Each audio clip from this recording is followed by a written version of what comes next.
selaku pimpinan lembaga tentang pengambilan keputusan yang selama ini Bapak lakukan. Yang pertama Pak, selama ini bagaimana Bapak dapat mengidentifikasi kasus yang merupakan dilema etika atau rujukan moral Pak?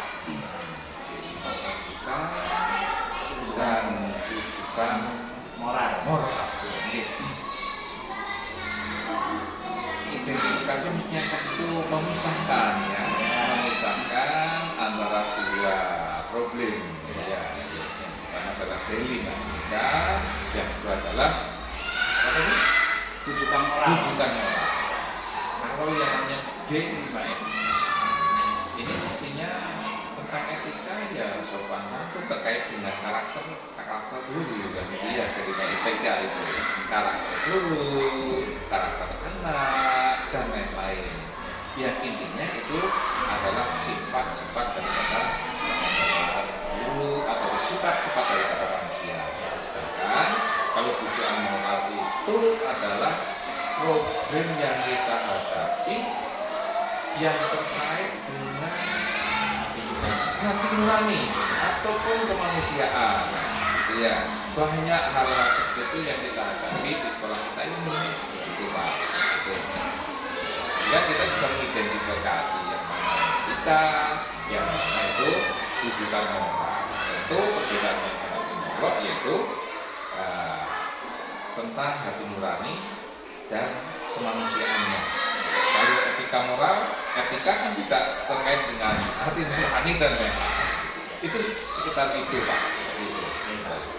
Selanjutnya begini Pak, selama ini sebagai pimpinan bagaimana Bapak itu menjalankan pengambilan keputusan di sekolah Bapak, terutama untuk kasus-kasus di mana ada dua kepentingan yang sama-sama benar atau sama-sama mengandung nilai kebajikan Pak. Itu sering terjadi itu Pak Wahyu, sering terjadi. Yaitu yang dimaksud dengan dilema tadi. Dilema itu diambil ya kadang-kadang ada plus minusnya, kita tinggalkan, terkadang juga ada benturan dan lain-lain. Kalau Dono Kasino itu bilangnya maju kenapa Pak Bu? Itu yang namanya dilema. Sehingga kalau saya mengambil keputusan seperti itu tetap berasal daripada hati nurani yang pertama. Dua, kemanusiaan. Tentu yang ketiga adalah aturan main. Itu tiga itu yang kita pegang. Utamanya adalah kemanusiaan dan kasih nurani tadi. Aturan yang membuat manusia walaupun itu aturan pemerintah, tapi kalau bertentangan dengan kemanusiaan, bertentangan dengan hati nurani, kadang-kadang kita ingat. Sehingga nomor satunya adalah kemanusiaan. Itu Pak. Selanjutnya Pak, untuk langkah-langkah atau prosedur seperti apa yang bisa Bapak lakukan selama ini? Ini ketika ada problem itu dimulai dari mana dulu, nanti sampai menuju ke pengambilan keputusan. Iya. Kalau problem tentu manakala itu problem itu berasal dari personal, baik itu siswa, baik itu wali murid maupun guru, tentu dalam menyelesaikan masalah, mengambil keputusan, tentu head to head dulu, hati ke hati antar personal. Nah, di samping itu sebagai pembelajaran bagi guru yang lain, bagi siswa yang lain, bagi masyarakat, terutama wali murid, tentu kita sampaikan problem yang kita hadapi. Tentu, tapi sekali lagi kalau kita menyelesaikan masalah atau problem, tapi tentu head to head itu yang penting. Kemudian hal-hal apa saja yang selama ini Bapak anggap efektif dalam pengambilan keputusan pada kasus-kasus dari etika? Yang menurut Bapak itu paling efektif itu langkah bagaimana? Paling efektif bagi saya pengalaman jadi kamu sekolah paling efektif bahwa hubungan antar personal terutama dengan guru ya, itu kita memposisikan sebagai orang tua. Kita memposisikan sebagai orang tua sehingga orang tua itu tugasnya dari ngasuh dan ngomong. Tentu terkadang bertentangan dengan hati nurani, iya. Tapi kami sebagai orang tua memang harus ngasuh dan ngomong. Kita harus mampu mengendalikan hati nurani kita. Gitu. Terima kasih. Apakah Bapak memiliki sebuah tata cara atau jadwal tertentu dalam sebuah penyelesaian kasus dilema etika? Apakah Bapak langsung menyelesaikan di tempat atau memiliki sebuah jadwal untuk menyelesaikannya? Bentuk atau prosedur seperti apa yang Bapak jalankan? Misalnya kalau ada masalah itu nanti nih di akhir pekan atau dipanggil atau seketika itu atau bagaimana Pak? Gini, biasanya dilema itu kan boleh dikatakan sandungan dalam kita berdinas ya, itu sandungan. Sehingga saya nggak punya agenda khusus, tidak mempunyai jadwal, nggak ada itu, karena kita berharap tidak ada dilema gitu, berharapnya tidak ada dilema gitu ya. Artinya tugas itu ya lancar-lancar saja pengennya gitu ya. Nah, dalam menyelesaikan seperti itu tentu menurut saya apa ya, gampang lupa atau gimana ya, sehingga kalau menghadapi dilema-dilema seperti itu saya lebih cenderung tak pilih langsung di tempat, langsung diselesaikan itu juga, sehingga tidak menjadi beban, sehingga tidak menjadi PR bagi kita semuanya gitu Pak Wahyu. Ketika bisa langsung selesai langsung. Iya, kecuali kalau memang problemnya itu problem yang membutuhkan energi, membutuhkan dari pihak-pihak ketiga, pihak yang lain, itu tentu kita bicarakan bersama. Tapi kalau yang istilahnya dilema yang kita hadapi harian, kita selesaikan ke tempat aja. Selanjutnya, adakah seseorang atau faktor-faktor yang selama ini mempermudah atau membantu Bapak dalam pengambilan keputusan dalam kasus-kasus dilema etika? Ada tetap ya. Kita ya manusia sosial ya. Terkadang kalau menghadapi dilema seperti itu, ada juga yang kita selesaikan sendiri juga ada. Tapi terkadang yang membuat pening kepala juga ada. Kalau yang bisa diselesaikan sendiri tentunya ya selesaikan sendiri dengan antar personal aja. Tapi terkadang kalau menghadapi yang pening-pening, yang rumit-rumit, tentu kadang-kadang kita ya minta bantuan kepada ya teman-teman yang kita senior dan lain-lain gitu Pak Wahyu. Dan mempunyai kompetensi masalahnya ya. Iya betul, utamanya itu gitu ya. Mungkin misalkan tentang bidang kesenian, mungkin bisa dengan bidang kesenian. Terus untuk yang terakhir Pak, dari semua hal yang telah disampaikan, pembelajaran apa yang dapat Bapak petik dari pengalaman Bapak mengambil keputusan dilema etika? Kira-kira banyak itu, banyak. Tentu sebagai orang tua, gimana ya? Pertama itu pembelajaran diri mendewasakan kita. Kenapa? Karena harus bisa tahan emosi, harus tahan harus kita berpikir dingin, kepala dingin, hati yang lapang dan lain-lain gitu. Sehingga kan ini mendewasakan kita. Ya, itu yang sangat penting. Kemudian yang kedua, sebagai orang tua itu kalau ada teman guru, murid atau murid bisa menyelesaikan masalah, rasanya suatu kebanggaan bagi kita Pak. Itu kebanggaan bagi kita. Jadi ibarat tukang servis itu ketika masalahnya sudah ketemu itu iya plong gitu jadi ketika setelah ya habis gelap terbit terang iya betul ya. Terima kasih Pak atas waktunya dan banyak sekali ilmu yang saya dapat dan semoga ke depan saya bisa mengambil hikmah dari yang Bapak sampaikan. Mudah-mudahan semoga kalau memang saya ada yang baik untuk bisa diambil hikmahnya dan melanjutkan ke kurang baik, mohon mari kita saling koreksi. Kita dari keluarga. Mohon maaf mengganggu waktu sebentar. Ini Bu Evi selaku pimpinan pembelajaran di SMP Sports 6 dan minta waktu sebentar untuk wawancara tentang pengambilan keputusan. Oke. Selama ini Ibu bagaimana dapat mengidentifikasi kasus-kasus yang merupakan dilema etika atau rujukan moral?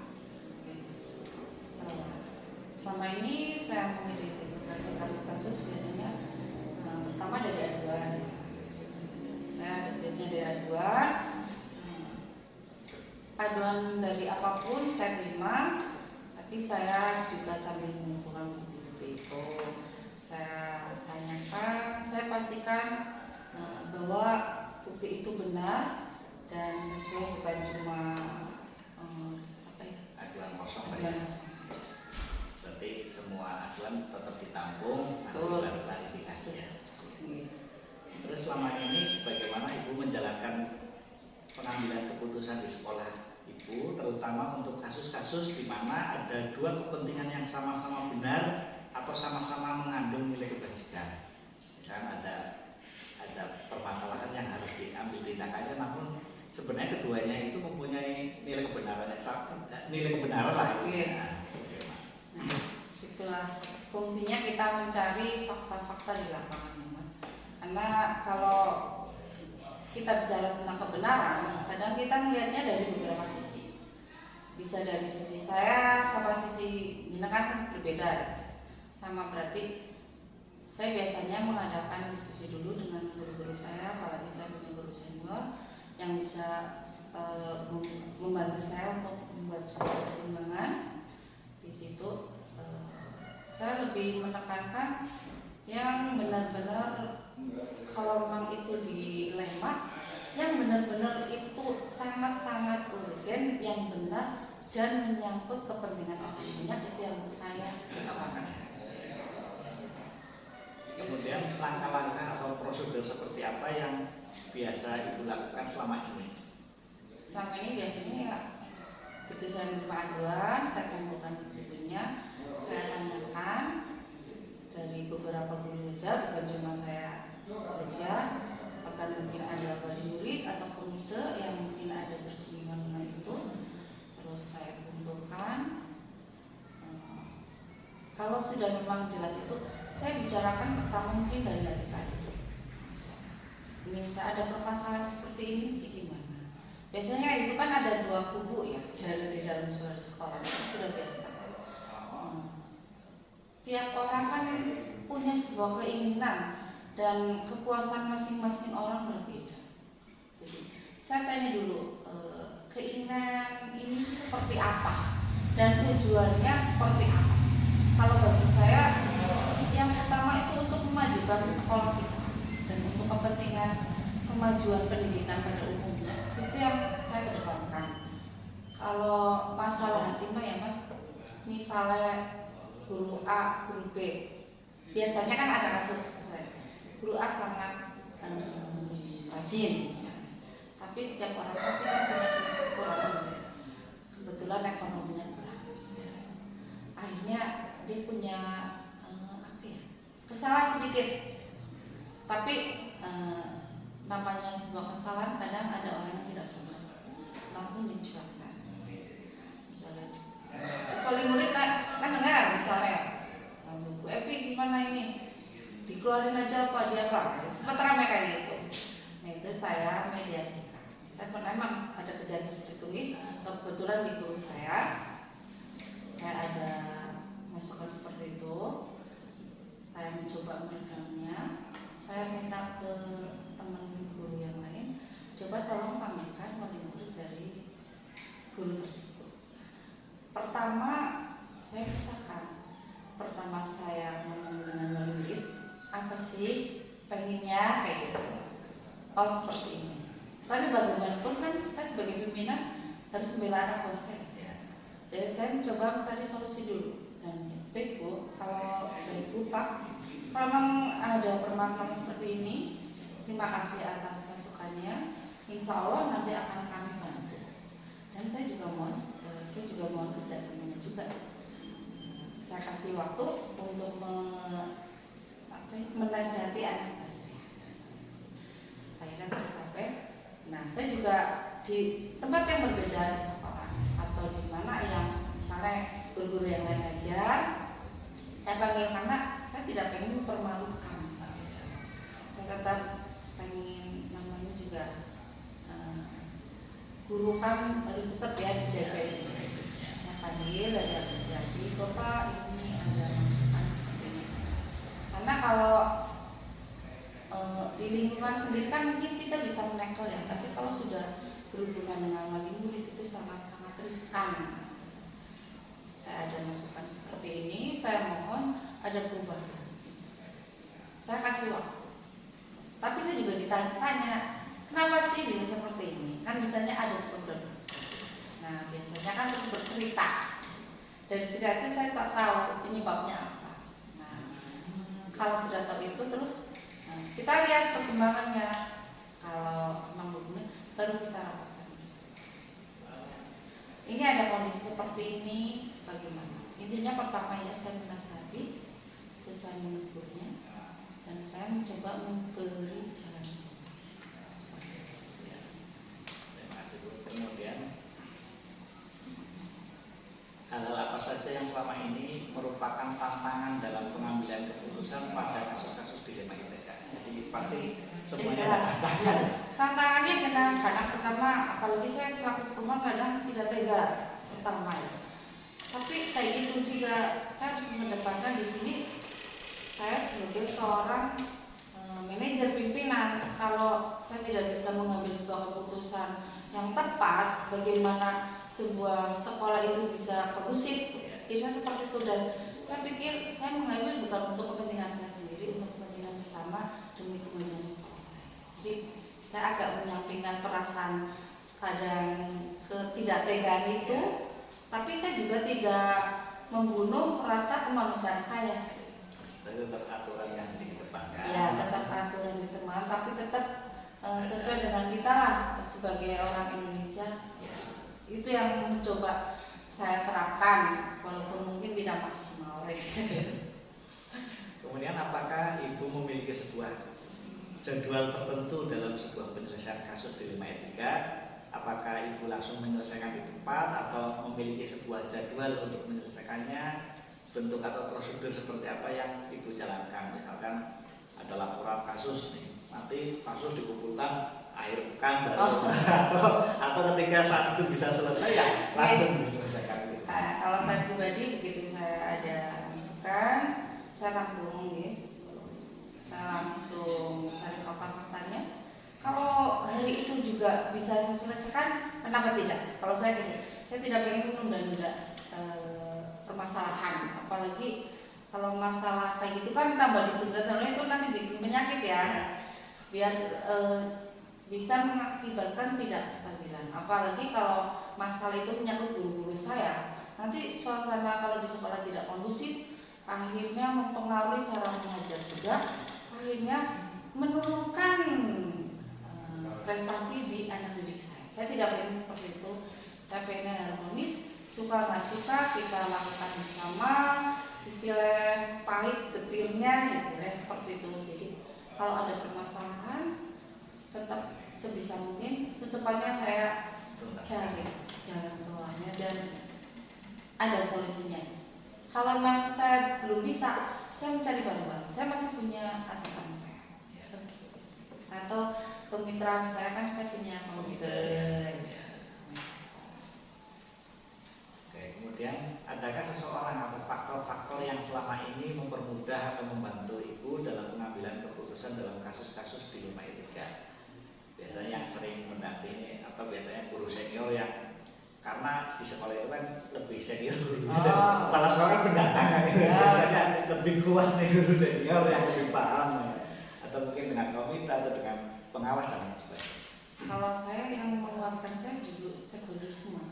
Jadi di sini dibangun rasa keluarganya erat. Jadi memang kalau agama kita melihat sinar ya. Tapi kalau sebuah permasalahan baik benarnya, kadang belum tentu juga ya sinar benar gitu kan ya. Cuma memang kalau senior itu biasanya sudah punya pengalaman lah. Jadi kadang saya yang cuma jeger-jeger untuk rugi istilahnya ya, tapi kadang diingatkan, Bu ini loh ada sesuatu yang mungkin ibu terlalu, memang seperti itu ada. Saya bersyukur di sini juga ada guru senior, tapi saya juga tidak menutupi guru-guru yang lain walaupun muda, mereka juga ada andil. Baik kami ke guru-guru saya, bahkan wali murid pun yang dekat ada sumbangsinya, saling mengisi ya. saling mengisi. Sekarang ada senior yang kalau tidak pendapatnya ya tidak jangan. Iya, biasanya memang ada, tapi alhamdulillah di tempat kami tidak seperti itu. Bahkan jadi yang senior bisa mengayomi yang muda-muda, yang muda-muda juga tahu diri sama. Jadi alhamdulillah semua jadi bisa. Untuk yang terakhir Bu, dari semua hal yang telah disampaikan, pembelajaran apa yang dapat Ibu petik dari pengalaman Anda sebagai pengambil keputusan dilema etika? Intinya apapun kalau kita sedang dilema dalam permasalahan etika itu, pertama kita memang harus menampung permasalahan itu, kita dari bukti fakta ya Pak. Dan yang utama itu kita harus kedepankan kebenaran dan untuk kepentingan orang banyak yang lebih kita kedepankan. Bukan kedekatan ya. Bukan kedekatan, terutama untuk kemajuan sekolah kita ke pendidikan di SDG Persam khusus. Terima kasih Bu yang telah meluangkan waktu untuk saya menggali ilmu dan menimba ilmu kepada Ibu Evi. Semoga yang Ibu sampaikan kepada saya bisa menerjemahkan dan mengambil sisi-sisi positifnya untuk pekan saya. Oke, terima kasih. Selamat, sukses.